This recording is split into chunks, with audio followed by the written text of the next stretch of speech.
Hey guys! Okay, so today we're going to be talking about elapsed time and how to calculate elapsed time. This is the last video of our measurement unit, but it's also kind of one of the trickiest things we're going to be learning about this year. Just because it seems like it would be so simple, but you have to be careful when you're doing the math, okay? Alright, so finding elapsed time. So this is what we're going to be able to do by the end of this unit. Given a starting time, and an ending time, I'm going to have you find out how much time was spent doing an activity, okay? So I'm going to tell you when something started and when something ended, and I'm going to say how long was this going on for, okay? I'll give you a start time and the amount of time that someone spent doing something, and you have to tell me the finish time. And then you'll also be able to, if I give you an ending time and I give you the amount of time that someone spent doing it, you're going to be able to tell me the starting time.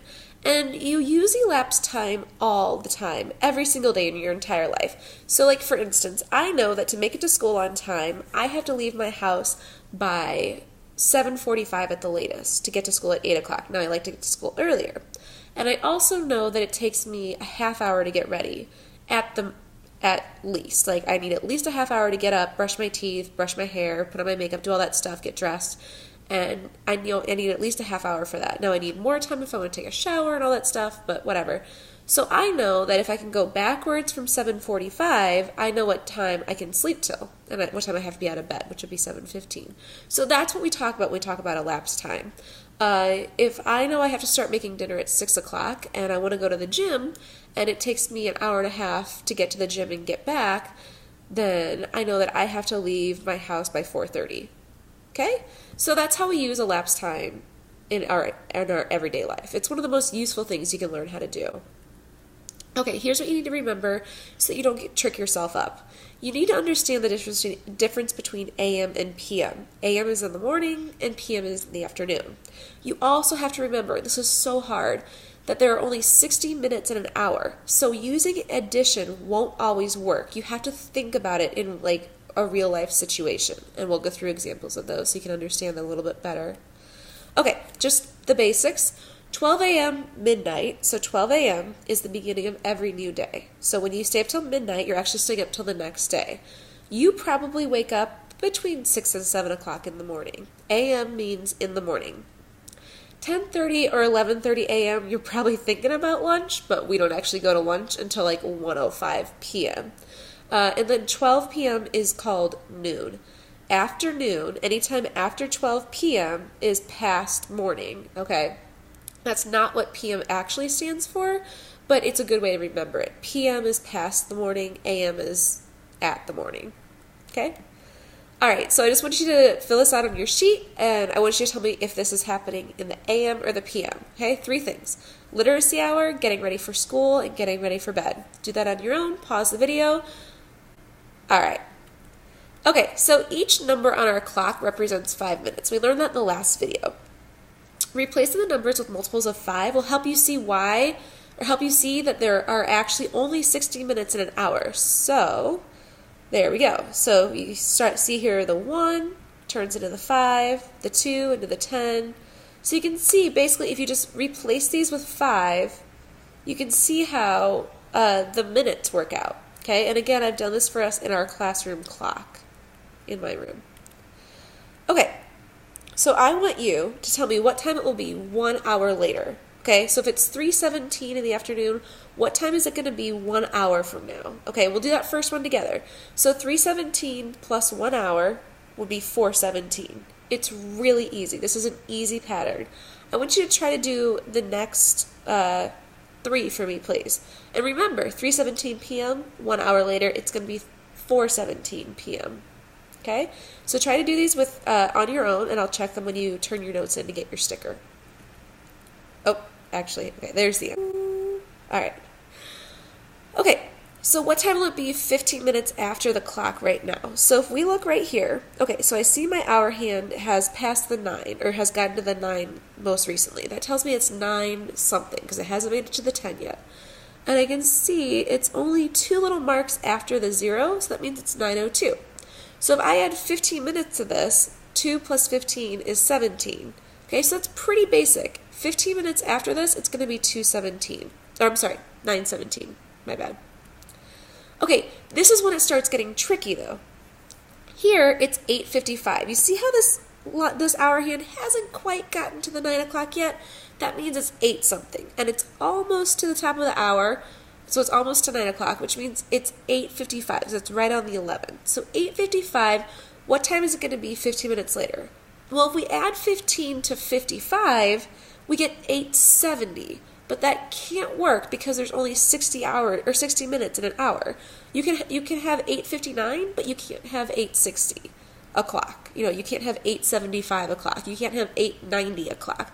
You have to be careful when you add the minutes that if you go over 60, it's not going to be that same hour anymore. Now it's going to be a new hour. Okay, so simply adding in this one will not work. Okay, so we just start breaking it down. So we have 15 minutes. I like to think of that as like a chunk to get me to the next hour, and then the chunk that comes after that hour. So I have 15 minutes, it's 8:55. 5 minutes gets me to 9 o'clock. So in 5 minutes, it will be 9 o'clock. But we still have this 10 minutes left over here. That means that I made it to 9 o'clock in 5 minutes, so then I just add 10 more onto that. It'll be 9:10, okay? So it's 15 minutes later, but instead of saying 8:70, we say 9:10. And that's just because we have different systems of measurement with time versus like counting. We can't count to 100 in minutes. Well, we can, but it doesn't make a lot of sense. Okay, so anytime you get to 60 or higher, you have to roll it over to the next hour. Okay, so now we have our same times, and I want you to tell me, do this on your paper, what time will it be 15 minutes after these times? And these are our same times. I'll do the first one with you again, okay? So 3:17 p.m., we're going to add 15 minutes on that. 3:17 plus 15 would be 32. 3:32 p.m., okay? I want you to go back and try to do all the rest of those on your own, on your note sheet. Now remember, if you get past 60, if you get 60 or higher, you have to roll it over to the next hour. Okay, so this is more challenging. So we're going back to 9:02, and I want you to tell me what time it's going to be in 2 hours and 7 minutes. Try to write that down first and see what you get. Okay, so what time will it be in just 2 hours? Don't worry about the 7 minutes. This is how we're going to do it. We're going to break it down. Well, in 2 hours after 9:02, it's going to be 11:02. Okay? But then we have to add those 7 minutes onto there. So 11:02 plus 7 minutes is 11:09. So in 2 hours and 7 minutes after 9:02, it would be 11:09. Okay? I want you guys to practice with these, with the same times, and tell me what time will it be 2 hours and 7 minutes after the times I've shown you here. Do the best you can. Turn it into me when you turn in your notes to get the sticker, and I'll check it out for you. Okay, so then we go into our time word problems. The first one says, Janice started reading a great book at 6:13 p.m. She finished at 9:28 p.m. How long did she spend reading? So just count up the hours first, and then you count up the minutes. So if you start at 6:13, to get to 7:13 would be 1 hour, 8:13 is 2 hours, 9:13 is 3 hours. 10:13 would be 4 hours, but that's too many, so let's go back to 3. So we're at 9:13. Now we have to get from 9:13 to 9:28. That's 15 minutes after 9:13, so it's 3 hours and 15 minutes. It's really not that difficult if you just take the time in chunks. Okay? So I'm going to let you look at this one. Brooke left her home to visit her grandmother at 7:13 a.m. Her bike ride lasted 18 minutes. What time did she arrive? Now this one, you can take a bigger chunk, whatever helps you out, and think, okay, if it had taken her 20 minutes, she would have arrived at 7:33. So you just have to take 2 minutes off of that. So it would be 7:31. Or you can add it up into 2 chunks. You can say after 10 minutes it's 7:23, 10 more minutes would be 7:33. We don't need 20 minutes altogether, we only need 8. It's 7:31. Okay? Alright, so students arrive at school at 8:30 a.m. They get on the buses around 3:15. How long is the school day? Again, just take it step by step, chunk by chunk.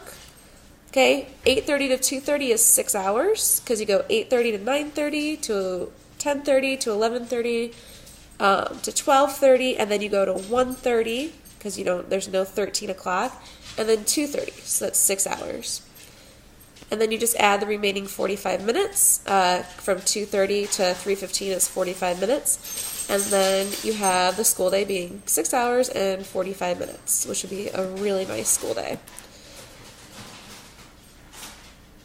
Okay, I'll let you look at this one on your own. You can pause the video with that.